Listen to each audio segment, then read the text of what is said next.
Good afternoon, traders. Chris Buss here with your midday market pulse for Monday, May 24th. It's just about noon as I'm starting the video. I wanted to give you a quick update. We have had a lot of movement this morning in the FATMAAN names and the indexes. I wanted to update you on the levels that I see for afternoon trade and maybe give you some ideas. Just going to go through the 30-minute charts of the indexes and then we'll move on to the FATMAAN names. We got a good push off the morning open, more or less a gap and go.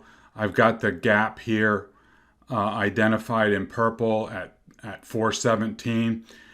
We made a big push through 418, which I think is significant. And we've got an overhead resistance level at 420 and then 421.50. I think in the afternoon, well, first of all, if you had been long anywhere in here, and had stayed long over the weekend or had got long, right at the open, I think you move your stop up to 418 and stay long against that level. And then in the afternoon, if there's a push above 420, I would again ratchet up your stops or your strikes to 420 and book these gains. We may run into some little resistance here, and if I wasn't in and I wanted to get in, I would see if you can get a pullback into 418, and I would be a buyer there with a tight stop below. I would respect that stop because if 418 breaks, you're probably going to come back here and at least test this opening gap, and that'll be something we got to respect going forward. But on a break above 420, your next level is 421.50 and then back to the highs at 422.50, 423 in that area. Likewise on the Qs, gap and go. If you got long above 330, you're golden. Notice that the power is dissipating here with the candles getting, ultra tiny. Right here at gap resistance at 333, there's a gap up to 334. Time frame is everything, right, guys? So all I can assume is you had either gotten long down here or on this break above 330. But at any rate, just understand there's resistance at 333 and not a lot to stop it for a back test of 330. So I wouldn't wait for that to happen. I would set a tight stop up here, and if you see any backtracking, then I would exit your positions if you're short term looking out to the end of this week. Otherwise, I think if we can break through 333, we would go for a gap fill to 334, and then above that, there comes resistance at dollar intervals. I have resistance at 335, and then 336 would be a big level that would recapture this breakdown move from before, and that would be a big technical event in my mind. Breaking above 336 basically opens the door back towards the highs.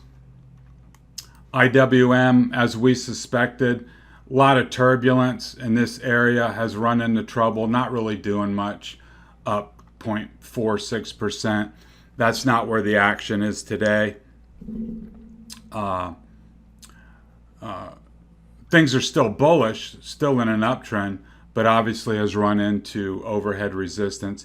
If it can take out this 221.50, I think you'd have room to 223, and then 224 is where I see the next overhead resistance levels. Facebook, nice day. Gap up. You had an opportunity to buy in here at 319.50, 320, and then just blew through these resistance levels at 323.50 like we talked about this morning. I would again ratchet everything up and then shoot long against 323.50. If you're not in and you miss this and you get a pullback into 323.50, I would be a buyer there with a tight stop below. And I would respect that because, a break back below 323.50, it could come all the way back in here to 320. Not a lot of, you can see here there's a relative void. So bulls really got to hold this 323.50. But as it stands, on the upside, you may run into a little resistance here in the 326.50 area, but other than that, not a lot to stop it from going back to 330. So that's been a really strong move in Facebook off of this tag of the 50 on the daily chart. It's been pretty much straight up since, so that looks really good. Apple has broken through this 126.50 area. There is a gap below, a gap below here that I haven't marked in, but there is one down here below. I think you can stay long against 126.50 and then see if you can get this breakout above 128. I did want to show you on the daily chart why that's a significant level. You can see right here at 128, there is the confluence of the 20 and the 50 right at 128. So let's say you weren't in Apple. You haven't been messing around with any of these short-term trades. If you were to get a close today above 128, that would be significant. Why? Because you would have recaptured these moving averages. Then those averages will act as support for you. So if you get a break above 128, you could get long at that level, counting on those moving averages to be support for you going forward, and then look for a move, a $10 move up to 138, and that's the next big level. Actually, let's dial that back. There's going to be a level here at 135, but regardless, that would be a nice little swing trade on Apple against the moving averages, the 50 and the 20. So let's move on to Tesla. We had identified this trading range between 560 and 595. So price has taken that out with this breakout. So you can be long now against 595. You don't want to see price come back into the range. That would be bearish. But now you've got an open runway to 625 on a technical basis.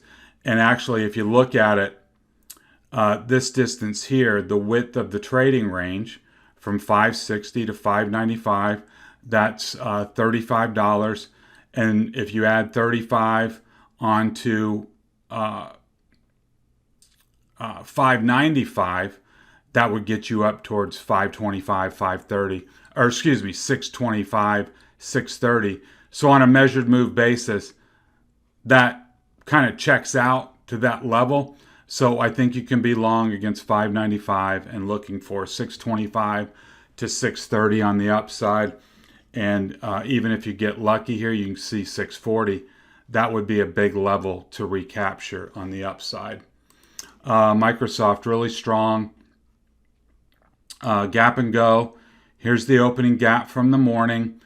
You had an opportunity to buy at 248.50, and now we've gotten a push up to this $1 gap between 251 and 252, and then beyond that is 253 up here, where we saw resistance back here and back here. So that will be a big level on the upside. If you're just in it for the short term, watch a retreat back to 248.50. But if you got long anywhere in here, I would stay long. just knowing there could be potentially be a pullback here back to 248.50, and I think that level would be bought. That was a resistance level here, and a resistance level here, and a support level here. So that should hold on any pullback. And if you weren't in Microsoft, I would give that, if you want to get long, I would give that a shot. If you got that pullback, I would give that a long try with a stop just below. And of course, honor that stop, because if it loses 248.50, then that brings this gap into play down here. But strong opening for Microsoft. You got a little gap resistance here, and then you've got a bigger level at 253. Amazon.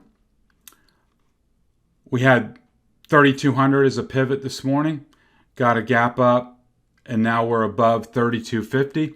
So using our $50 increments, I'd stay long against 3,250, and hopefully that can hold, and possibly either this afternoon or in the days ahead get a move up to 3,300 if Amazon can stabilize and get up to this prior resistance level at 3,300, and I think that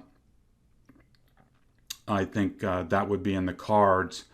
You don't want 3,250 to fail. Then, of course, brings the downside back into play. Really nice day for Google here. Gap up. You had a chance to buy on this gap entry here at 23.30. Filled that gap to 23.50. If you had been long anywhere along the way or got long this morning, I would ratchet up your stops to 23.50. That should hold. Notice all the support levels here. Holding until it broke. That should be good support there. And on the upside, I would be looking for 23.90 up here. You may get a little resistance at 23.70. I don't think that'll be significant. I think this is your next stop on the upside. Understanding you could get a little pullback in here on some weakness, but I would stay long against 23.50, and certainly stay long if you've got a longer time horizon. Looking for a bigger move if you got long down in here. I wouldn't even worry about any little pullbacks. Google looks strong. Netflix. We were using 500 as a pivot this morning. We're above that. If you're long, stay long against 500. Look for 507.50 and then 515. And then with any luck, if you got to move into this big $30 gap, actually $35 gap, would be a place to ratchet up your stops, or certainly a place to make sure you're long, even if you're not a big trader of Netflix. That would certainly be a location that you want to be involved in if we got to move into above 515 back into the gap. That would bode well for a potential gap fill. But as it stands now, stay long against 500. You don't want to see that break, but for now, it looks good. And another thing that looks really good is semiconductors had the gap up, came into this 242.50 area that we had been flagging all along. Support, fake breakout, back down. So this 40, and now a breakout this morning. So now 242.50 should be solid support on any kind of any kind of weakness. You certainly want to see that hold, and I would stay long against that. I think we're close enough now as far as a new entry. if you wanted to get long semis, you would get long against 240, 250 with a stop just below. And then you can look for a move up to this 247 where we've got a $3 gap here from before when this gap down way back when. So semis are on the upswing, taking out some key resistance levels, and I think it looks good as long as it can stay above 242.50. So, nice positive move. There were certainly some opportunities this morning to get long any selected names that you had your eye on in the FATMAAN complex, and as long as so goes the Qs the way FATMAAN goes. So as long as those FATMAAN names are looking positive, that bodes well for the Qs. Like we said, SPY making progress. IWM is kind of taking a breather, navigating that overhead resistance, and we'll see if it too can follow the pack and break out of that level that I pointed out on the chart. So if you're new here, thanks for spending some time with me. I think those levels will help you this afternoon in your trade, get some objective levels to shoot against, and hit the subscribe button and the alarm bell. You'll get all my content on YouTube. And then over in the show notes, there's a place where you can register for all my content at tradersprofitcompass.com. And of course, longtime viewers, thanks for hanging in there. I hope you're trading well. Hope the levels are helping. Pass the link along to someone in your group that may benefit from it. Post it on Facebook. Repost it on Twitter. I'd really appreciate it. So this has been Chris Buss with a midday update. Talk to you next time.